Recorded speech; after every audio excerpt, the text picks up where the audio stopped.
যখন প্রকৃতি নিজের ভয়ঙ্কর রূপে দেখা দেয় তখন মানুষ শুধু অসহায় নয়, ভীত ও নিঃশেষ হয়ে পড়ে। ১৯৭২ সালের ১২ই অক্টোবর, সেদিন ফ্লাইট 571-এর যাত্রীদের সাথে এমন কিছু ঘটেছিল যেখানে বেঁচে থাকার জন্য তাদের অতিক্রম করতে হয়েছিল নৈতিকতার শেষ সীমানা।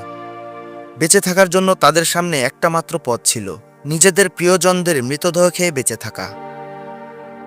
ফ্লাইট 571 যেন বেঁচে থাকার নামে এক অলৌকিক ট্র্যাজেডির নাম। এই ভয়ালো কাহিনীর শুরু ১৯৭২ সালের ১২ই অক্টোবর। উরুগুয়ের একটি বিমান উড়ে যাচ্ছিল চিলির সান্তিয়াগোর উদ্দেশ্যে। সেই বিমানে ছিল উরুগুয়ের ওল্ড ক্রিশ্চিয়ান্স ক্লাবের একটি তরুণ রাগবি দল এবং তাদের প্রিয়জনেরা। বিমানটিতে মোট ৪৫ জন আরোহী ছিলেন।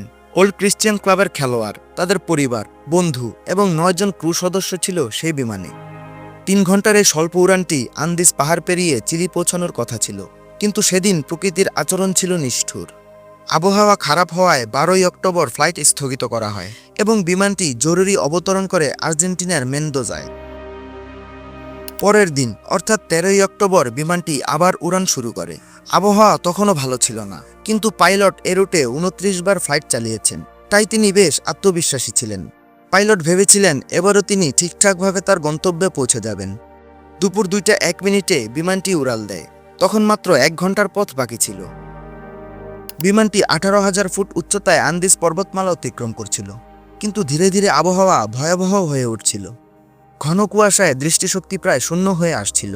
পাইলট চোখে প্রায় কিছুই দেখতে পাচ্ছিলেন না, তাই তিনি নির্ভর করছিলেন বিমানে থাকা ফ্লাইট ইনস্ট্রুমেন্টসের ওপর। তার মনে হয়েছিল তারা হয়তো পাহাড়ি অঞ্চল পেরিয়ে এসেছেন। সেই বিশ্বাস থেকে তিনি সান্তিয়াগো এয়ার ট্রাফিক কন্ট্রোলের কাছে অবতরণের অনুমতি চান। ট্রাফিক কন্ট্রোল অনুমানের ভিত্তিতেই তাকে অনুমতি দেয় বিমান নিচে নামানোর জন্য। ৩টা ২ মিনিটে বিমান ধীরে ধীরে নিচে নামতে শুরু করে, কিন্তু বিমানে থাকা পাইলট হঠাৎ সামনে একটি বিশাল পাথুরে পর্বত দেখতে পান। পাইলট শেষ মুহূর্তে বিমানের গতি বাড়িয়ে দ্রুত উপরে বিমান ওঠানোর চেষ্টা করেন, কিন্তু তা আর সম্ভব হয়নি। প্রচণ্ড গতিতে বিমানের পেছনের অংশ পাহাড়ের সঙ্গে ধাক্কা খেয়ে ছিন্ন ভিন্ন হয়ে যায়। বিমানে থাকা ৩ জন যাত্রী সঙ্গে সঙ্গেই মারা যান। এরপর ডান দিকের ডানা ভেঙে পড়ে। ভারসাম্য হারিয়ে বাম দিকের ডানাও পাহাড়ে যেয়ে আঘাত করে। এরপর বিমানের সামনের অংশটি প্রায় ৩৫০ কিলোমিটার গতিতে হিমবাহে গিয়ে আছড়ে পড়ে। পাইলট ঘটনাস্থলেই মারা যান। ৪৫ জনের মধ্যে ১২ জন এই দুর্ঘটনায় তাৎক্ষণিক মারা যায়। বাকি ৩৩ জনের মধ্যে কয়েকজন সামান্য আঘাত পেলেও বাকিরা মারাত্মকভাবে আহত হন। দুর্ঘটনা থেকে বেঁচে যাওয়া যাত্রীরা জানত না তারা ঠিক কোথায় আছে, আদৌ তাদের কাছে কোনো সাহায্য আসবে কিনা।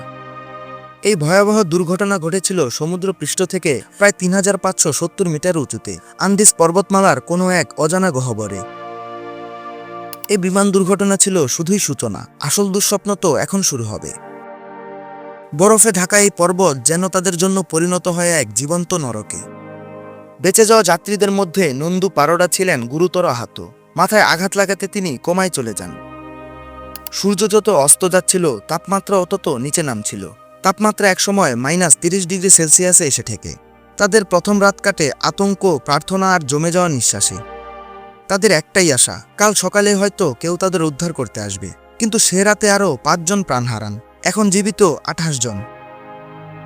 পরদিন উদ্ধার অভিযান চালানো হয়, কিন্তু উদ্ধার অভিযানে থাকা ১১টি বিমান তাদের খুঁজে পেতে ব্যর্থ হয়। সময় যত যাচ্ছিল আবহাওয়া তত অবনতির দিকে যাচ্ছিল।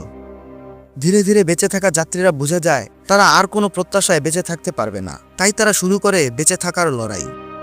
বরফ গলিয়ে পানি তৈরি, বিমানের ভাঙা অংশ দিয়ে আশ্রয় বানানো, আসনের তুলা দিয়ে শরীর গরম রাখা, বেঁচে থাকার জন্য যা যা সম্ভব তার সবই করছিলেন তারা।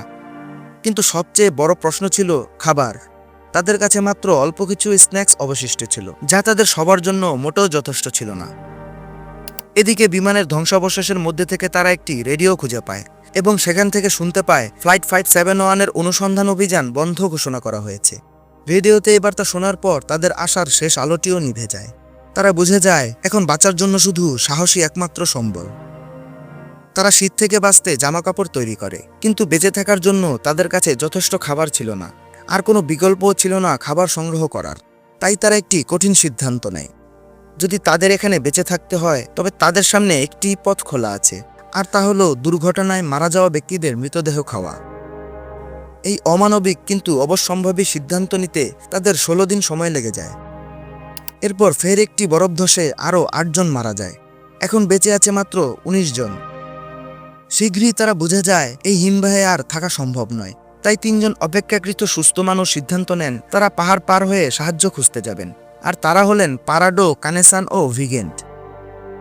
তারা যাত্রা শুরু করার আগে খাবার হিসেবে শুকনো মাংস, কাপড় ও কিছু জরুরি উপাদান সঙ্গে নেন। তাদের যাত্রা শুরুর পর বিমানের পেছনের ভাঙা অংশে গিয়ে কিছু খাবার এবং একটি ব্যাটারি খুঁজে পান। তারা চেষ্টা করেন রেডিওটি চালু করতে, কিন্তু তারা ব্যর্থ হন। দুর্ঘটনার ৫৯ দিন পর ফের বরফ ধস ঘটে। এতে আরও ৩ জন মারা যান। এখন বেঁচে আছেন মাত্র ১৬ জন। প্যারোডা, কানেসান ও ভিগেন্ট ৩ দিনের খাবার নিয়ে অজানার পথে পাড়ি দেন। বরফ ও ঝুঁকিপূর্ণ পাহাড় পেরিয়ে অতি কষ্টে তারা রাত কাটাতে থাকেন। চতুর্থ দিনে তারা বুঝতে পারেন তারা ভুল পথে এসেছেন, তাই তারা একে অপরের থেকে ভাগ হয়ে যায়। পারাডো ও কানেসান নদী অনুসরণ করে নিচে নামতে থাকেন। ২০ ডিসেম্বর ১৯৭২, যাত্রার ৯ম দিনে অবশেষে তারা দূরে কিছু মানুষের দেখা পান। তারা সেই মানুষদের কাছে সহায়তা চান। পারাডো সেই গ্রামবাসীদের কাছে তাদের অবস্থার কথা বোঝাতে চাচ্ছিলেন, কিন্তু সেই গ্রামবাসীরা পারাডোর কথা বুঝতে না পেরে তার হাতে কাগজ ও কলম দেন লিখে বোঝানোর জন্য। তখন পারাডো তাদের অবস্থার বিস্তারিত লিখে সেই কাগজ গ্রামবাসীদের কাছে দেন। গ্রামবাসীরা সাথে সাথে খবর পাঠায় সেনাবাহিনী ও উদ্ধার বাহিনীকে। ২২ ডিসেম্বর ১৯৭২, দুর্ঘটনার প্রায় ৭০ দিন পর অবশেষে ১৬ জনকে জীবিত অবস্থায় উদ্ধার করা সম্ভব হয়। সেই সাথে বেঁচে যাওয়া যাত্রীরা ফিরলেন ইতিহাসের এক ভয়ঙ্কর অধ্যায়ের সাক্ষ্য নিয়ে।